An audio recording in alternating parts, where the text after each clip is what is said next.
आज हम इस वीडियो में बात करने वाले हैं साकामोतो डेज के बारे में, जो अभी अभी रिलीज हुआ बिल्कुल ही एक नया एनिमे है। ये कहानी है एक बहुत ही खतरनाक हिटमैन की, जो कि सारे दुश्मनों को चुटकियों में ढेर कर देता है। और एक दिन अपना हिटमैन एक लड़की से मिलता है और वो अपनी इस काम से रिटायरमेंट ले लेता है। इतना ओवरव्यू काफी है, तो जल्दी से अब इस वीडियो को हम शुरू करते हैं। स्टार्टिंग में हमें दिखाया जाता है कि एक हिटमैन का फाइट चल रहा है और सबको चुटकियों में मार रहा है, और उस हिटमैन का नाम होता है साकामोतो तारो, जिससे सभी गैंगस्टर डरते हैं और सारे हिटमैन उसकी रिस्पेक्ट करते हैं। और फिर एक दिन वो एक लड़की से मिलता है और साकामोतो को उस लड़की से प्यार हो जाता है, जिसके बाद वो अपने हिटमैन के काम से रिटायरमेंट ले लेता है और उस लड़की से शादी कर लेता है। उसकी एक बेटी होती है और कुछ सालों में वो चेंज होकर मोटा हो जाता है। फिर हमें दिखाया जाता है कि साकामोतो के पास एक शॉप है और वो वहाँ पर काम करता है। एक बच्चा उसके शॉप में खेल रहा होता है और उससे एक आदमी का पैंट गंदा हो जाता है और वो आदमी उस बच्चे पर गुस्सा करने लगता है। तभी साकामोतो उस बच्चे को बचा लेता है। उस आदमी के जाने के बाद हमें एक लड़का दिखाया जाता है जिसका नाम होता है शिन, जिसके पास दूसरों का माइंड रीड करने का पावर होता है और ये भी एक हिटमैन होता है। शिन साकामोतो को बहुत एडमायर करता है और उसको हिटमैन के काम में वापस लौटने के लिए बोलता है, पर साकामोतो उसे मना कर देता है। फिर शिन के पास उसके बॉस कॉल आता है और वो पूछता है कि उसने साकामोतो को मना लिया। शिन बोलता है कि नहीं। फिर जब शिन अपने बॉस के पास जाता है तो उसका बॉस बोलता है कि साकामोतो ने अपना काम छोड़ दिया है, इसलिए उसे मारना होगा, और शिन को उसे मारने के लिए भेज देता है। शिन साकामोतो के शॉप में जाता है। साकामोतो और शिन के बीच एक फाइट होती है। भले ही साकामोतो मोटा हो गया है, पर अभी भी उसके पास पहले जैसे ही फुर्ती है और वो लड़ने में बहुत ही फास्ट है। फिर इस फाइट में शिन हार के बेहोश हो जाता है। होश आने के बाद फिर शिन और साकामोतो की फैमिली साथ में खाना खाते हैं और शिन को पता चलता है कि साकामोतो अपनी फैमिली से बहुत ज्यादा प्यार करता है। और शिन फिर वापस अपने बॉस के पास चला जाता है और अपने बॉस को बोलता है कि साकामोतो को छोड़ दे, और बदले में शिन उसकी जगह मरने के लिए तैयार है। और जैसे कि शिन माइंड रीड कर लेता है, उसे पता चल जाता है कि उसके मरने के बाद वो लोग साकामोतो का पीछा नहीं छोड़ेंगे। तो शिन उन सबको मारने लग जाता है और उनकी फाइट शुरू हो जाती है। तभी साकामोतो शिन की मदद करने वहाँ आ जाता है और दोनों मिलके उन लोगों को हरा देते हैं। जिसके बाद साकामोतो शिन को अपने शॉप में काम करने के लिए रख लेता है और शिन उसके शॉप में काम करने लग जाता है। अगले दिन साकामोतो और शिन एक मार्केट में जाते हैं और साकामोतो अपनी वाइफ और डॉटर के लिए मीट बंस लेता है, ताकि जिसे खाकर उसकी बीवी और बेटी खुश हो जाए। फिर साकामोतो के ऊपर एक लड़की लू साओतांग गिर जाती है, जिसके बाद कुछ बुरे लोग उस लड़की को मारने आते हैं और साकामोतो और शिन उस लड़की को बचाते हैं। तभी वो लोग जो उस लड़की को मारने आए होते हैं अपने बॉस के पास वापस जाते हैं और बताते हैं कि वो उस लड़की से चाबी नहीं ले पाए। इनका बॉस पहले तो उस लड़की के माँ बाप को मार चुका होता है और उसके माँ बाप अपनी बेटी को ट्रेजर वाले रूम की चाबी दिए होते हैं, और यही चाबी इस आदमी को चाहिए होता है, जिसके लिए वो अपने दो बहुत ही खतरनाक असैसिन को चाबी लाने के लिए भेजता है और बोलता है कि तुम्हारे रास्ते में जो भी आए उसको मार देना। फिर ये तीनों एक बिल्डिंग की छत में होते हैं और तभी वहाँ पर दोनों असैसिन आ जाते हैं और साकामोतो को मार के दो बिल्डिंग से फेंक देते हैं। थोड़े ही टाइम में साकामोतो वापस आ जाता है और एक असैसिन को एक पंच मारता है, जिससे बिल्डिंग की छत टूट जाती है और सारे नीचे गिर जाते हैं। फिर हमें पास्ट का एक सीन दिखाया जाता है जिसमें साकामोतो अपनी वाइफ के लिए गिफ्ट लेके जाता है और बोलता है कि अगर वो हिटमैन वाला काम नहीं करेगा तो उसके लिए गिफ्ट कैसे लाएगा, जिससे वो लड़की दुखी हो जाती है और बिल्डिंग से कूद जाती है। ये देख के साकामोतो भी उसे बचाने के लिए कूद जाता है और उसे बचा लेता है। तब वो लड़की कहती है कि जैसे मैं तुम्हारे लिए बहुत इंपॉर्टेंट हूँ, वैसे ही जिनको तुम मारते हो वो भी किसी के लिए इम्पोर्टेंट है, और कहती है कि आज के बाद तुम ये काम नहीं करोगे और उन लोगों की मदद करोगे जिनको जरूरत होगी। और साकामोतो मान जाता है। फिर वापस हमें इनका फाइट दिखाया जाता है और इनकी बहुत ही जबरदस्त लड़ाई होती है। साकामोतो दोनों की खूब धुलाई करता है और लास्ट में वो दोनों असैसिन हार जाते हैं। जिसके बाद वो तीनों उस रूम को खोलते हैं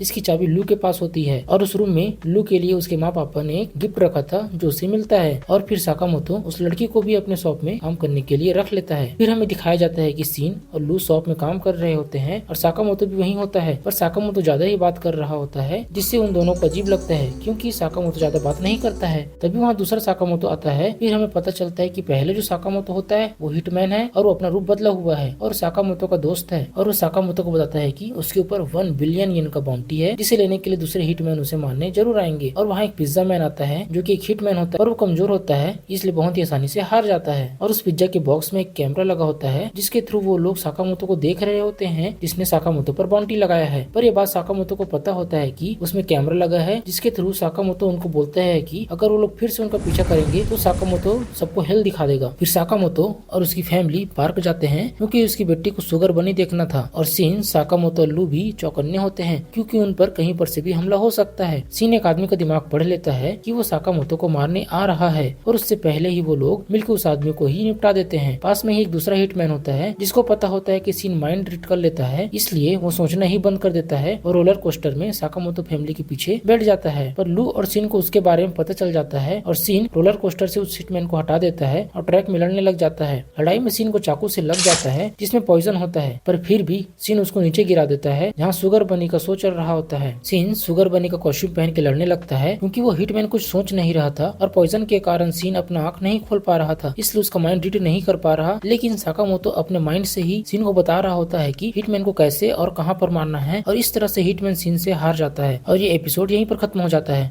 आज के लिए बस इतना ही। अगर आपको ये वीडियो अच्छा लगा तो वीडियो को लाइक कीजिए, चैनल को सब्सक्राइब कीजिए और कमेंट करके बताइए कि आपको ये एनीमे कैसा लग रहा है।